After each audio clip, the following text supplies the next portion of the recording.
Okay, we are here on day 6 at Dingboche. It's our first day of actually being in Dingboche. First night. We are out here hiking up into that mountain right over there. So what is behind us, Ijan?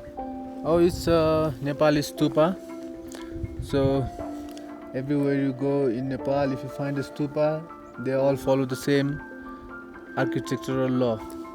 So there are few steps in the base, and there's a dome, and inside the dome there will be some kind of sacred things. Could be sacred books or ancient scrolls or even Buddha's bones, and that's the source of the energy of the stupa. And then there will be the cube, the square known as Harmika, and then on top will be 13 rings or steps, can be anything, and that represents the 13 steps to Nirvana. And on the top will be the pinnacle and the umbrella everywhere you go. Yeah, that's Buddhist stupa.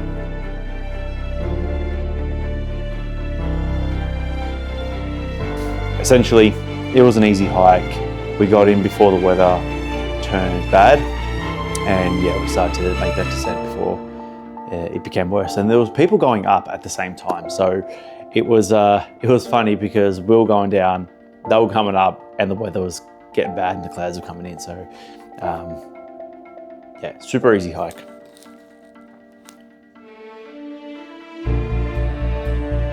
Okay, it's probably about 11:30 at the moment. We just did a big hike right up to that mountain that's covered in the clouds at the moment. We got to about 46, 60, I think, I checked. And we are back down to about 44, 43, maybe 4400. 4410. Just like the cafe we're about to go to, 4410. So nice little, I think it was a pretty easy hike in the morning. We left just before the weather started to get good because our good guide Ijan told us to bounce before it got worse, and as soon as we got to the bottom it got worse. It's almost like you know what you're doing. But as we were going down, people were going up, and as you can see it's covered in clouds. So the mountains teach you to be grateful and humble. That's right. Yeah, that's right. You should always be grateful and humble. Be humble for what you have. And like we said the other day, some people are complaining, but it's all about perspective. Yeah. All right. It's all about perspective. Yeah. Be happy and grateful for what you got. Anyway, let's go get a coffee. The next day, we got up early. We left for Lobuche, and basically, those first few hours in that hike were just. It was very tough. The acclimatization that you do very much helps, but the climate that you're at, it definitely takes its toll, and you feel it almost every single day. The next day, after the next day, after the next day, it just becomes worse. Just come up from our stay at Dingboche, which is right below that mountain there. There's another village right there. That's Feriche. Yeah. Dingboche is down there. So we've probably been hiking for about an hour. Hour now, yeah. And doesn't look like we've gotten far, but it's pretty hard. I think it's almost hour and a half. Hour and a half. And we're quite slow today because of the altitude. Okay, and if you can, so the house, that's a traditional shed, and you can see this stone architecture. These are all stone, sheds. Okay, these are yak sheds used by the Sherpa people. And so today we started from 4400, and our aim is to reach 4950, or you can say 5000 meters. And we'll be crossing a pass called Thukla Pass. after lunch. Yeah, it's gonna be a great day. Now between Dingboche and Lobuche, there are two passes that you go through. One pass leads up into a bit of the memorial, which is the Tukla Pass, I believe it was called, and it is very tough because I kid you not, you're walking up a steep incline like this, and obviously you go on zigzag to get up that hill, but it takes so long to get up them. I'd probably say anywhere between an hour and a half to 3 hours, depending on how fast you are and how sort of fit you might be, or how you're basically responding to the altitude and the temperature, the climate and everything else. Because if I were to say, if there was any part where it became hard, it was after Dingboche. And after Dingboche, those two passes, they were very difficult. And we have made it to Lobuche, and honestly, this place is insane. There's not much here, but look at these views. Like, that is nuts. But it is freezing. It's probably about minus 15 degrees. It was a tough day actually, like going up that steep hill from Dingboche to Lobuche. Like the first leg of that, first 2 hours, so tough. Probably half an hour wasn't too bad, and then the next 2 hours thereafter was absolute killer. Like every step you took, you felt your head just like throb, and then as soon as you stopped, it was fine. But yeah, it was tough. Honestly, I'll never forget that last bit of getting to Everest Base Camp. That last walk, that last trek, the adrenaline, the euphoria, all of it is just, it is rising, and you're almost there. You're literally, you can touch it. You're just there.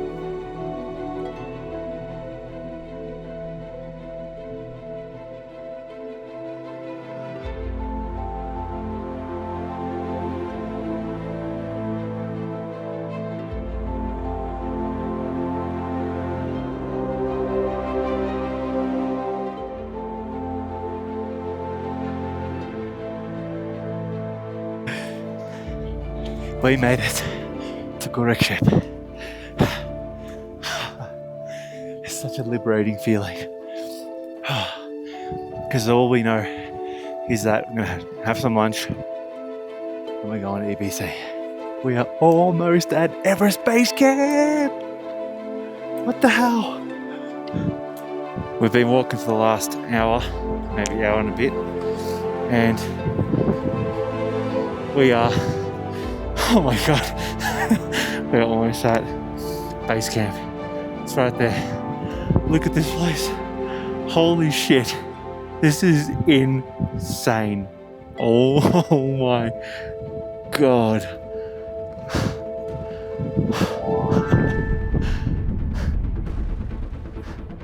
I'm so happy to be here. I'm so grateful for this. This is phenomenal.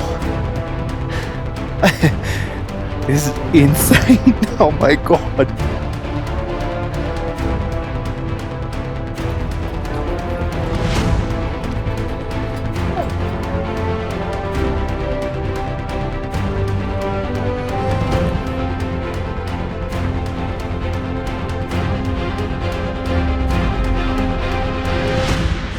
I just made it to Everest Base Camp.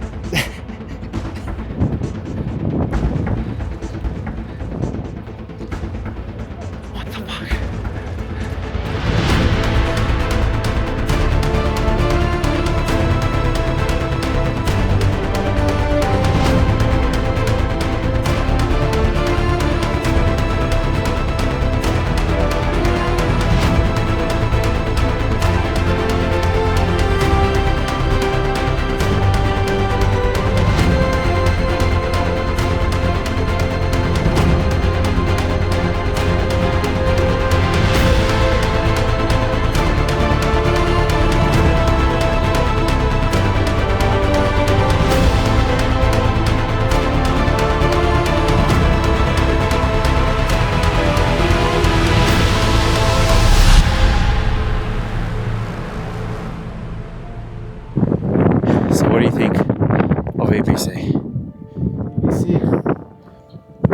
magical place, man. It's like it's nothing you can imagine by explaining. Yeah. If you explain this place to a person who hasn't seen it, can't be You imagined. can't. You see all this stuff on YouTube, you see photos of it, but being here is absolutely phenomenal. You actually just can't explain it in any other way. You see that blue and white thing? That's all glacier, right? All glacier. But everything you see here, it's all glacier. Underneath these rocks, all of it is glacier. It's phenomenal. Words can't explain the feeling of being here, touching that rock and soaking it all in. It makes all of the 9 days, 10 days, 11 days, whatever it takes you to get here, all the more worth it. The headaches, shortness of breath, the lack of sleep, the same 3 meals, avoiding meat, cheese and potatoes, stinky hotels, stinky bins, toilet bins, yeah. Anyway, let's go chill out, get some rest, have some dinner before we climb, what are we climbing? Kalapata. Mountain, Ooh. Blackstone. We got a 2 a.m. wake up tomorrow morning. No breakfast, straight into a hike. 4-hour hike, huh? Yeah, you climb that mountain on ketones. On ketones. We didn't do it. We didn't do it at all. We got up, we started walking, got about an hour in, and it became windy. It started to snow. It was so cold. I'd say it would be about minus 19, minus 20 when we were going up. And Ijan's like, Matt. I'm like, what? He's like, you have ice all over your body. And I'm like, shit. Yeah, but honestly, at that point, we had to turn back. I was covered in ice, and it was freaking cold. It was windy, and it was not great. So, I forget what day it is. Ijan, what day is it today? 9? 10. It's day 10. And we are on the way back to wherever our feet take us at the moment, and how fast we can get somewhere. So, Dingboche, that's where we're going. We're going to walk all the way back to Lukla. Well, it took us 10 days to get here. We're going to go back in 1. No. But it was good. It was fun. Big achievement getting to EBC. Last night we tried to summit Kalapata at about 2:30. I reckon we got an hour in, and it was so cold that we had to turn back. Like there was ice forming on us. Had a little bit of shortness of breath going up, to the point where I felt like if I pushed myself, probably wasn't going to be a good idea. Other than that, went back to bed at about 4, woke up at 6:30, had breakfast. We left at 7:30. Oh, and then the hike back down to Lukla or Namche Bazaar, 40,000 steps a day. You're covering 2 to 4 days of terrain within one. And that very first day, on that very first descent that we done, oh my God, the wind was cutting through at wind speeds that I've never experienced in my life. It was like you're leaning forward trying to get down this hill, and there's this wind coming at you like there's no tomorrows. Day 11. We are on the way from Dingboche to Namche Bazaar. We managed to get from Gorak Shep to Dingboche last night, or yesterday afternoon, 40,000 steps later, and we managed to return. How long did it take us to get from Dingboche to Gorak Shep? 4 days? So we covered 4 days of terrain in one. So obviously it's a lot easier going downhill. in terms of altitude, but very heavy and hard on the knees, and you definitely need these trekking sticks, trekking poles. And we are retracking the same route that we once were in.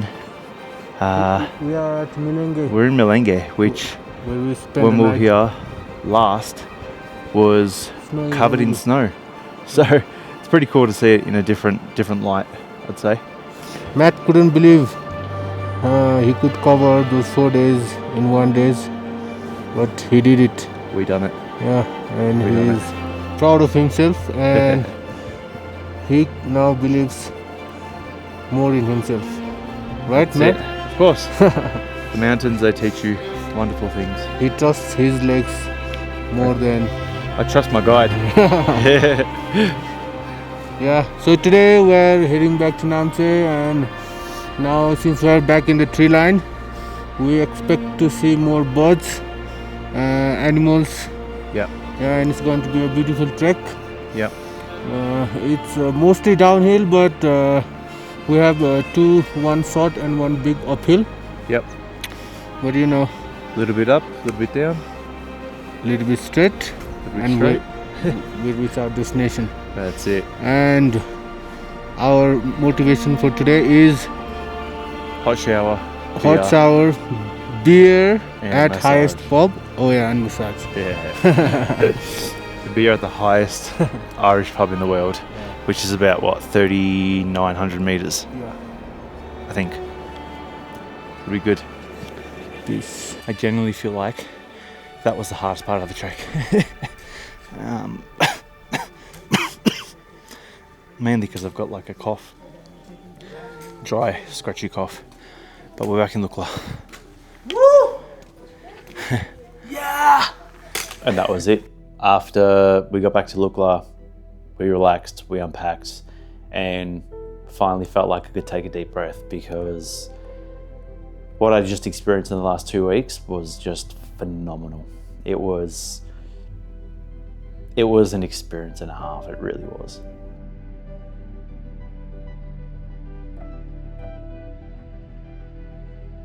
It's day 12 today. Yeah, it's day 12. We woke up at 5 o'clock 5:30. for a 6:15 flight. Yeah. It is now, what time is it? 10 o'clock? So the ticket says 6:15. The e-ticket says 6:45, and now it's 9:30. 9:30. Hopefully we fly soon. Hopefully, because then we've got another 6-hour car ride back to The best part. Kathmandu. It is a fun game just waiting in the airport for a plane that you don't know when is coming.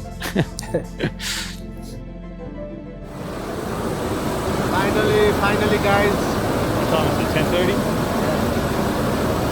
My phone is off. It's about 10:30 and we're finally getting on.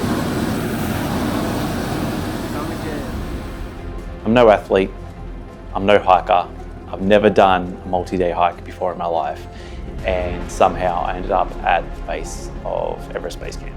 After hiking for 2 weeks straight, it'll be something I'll never forget. It'll be a story I tell for years, and honestly, I don't think it was really ever about the mountain. It was about the people you meet at 2,000 meters, 4,500 meters, and nearly 6,000 meters, who feel like you've been friends for a lifetime, even though you've known them for like 3 days. It's all the conversations that you've had when there's no signal, no internet, no movies, nothing. It's when you're going through those mountains and you realize just how big those mountains are, and then you realize how little your problems actually are in life, and it puts an incredible perspective in front of you and in your life. There's an entire world outside the standard route, outside places that everyone goes to because everyone wants to go to these same places.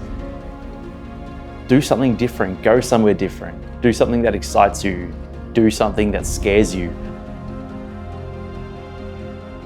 Pick a place, get on the plane, and honestly, go and experience it.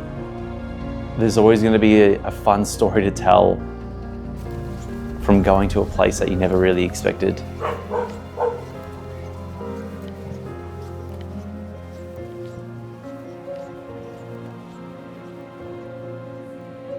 So basically, what I'm saying is book that thing, get on the plane, pick somewhere that scares you. The world is so much bigger than you expect it. You should probably go and see it sometime soon.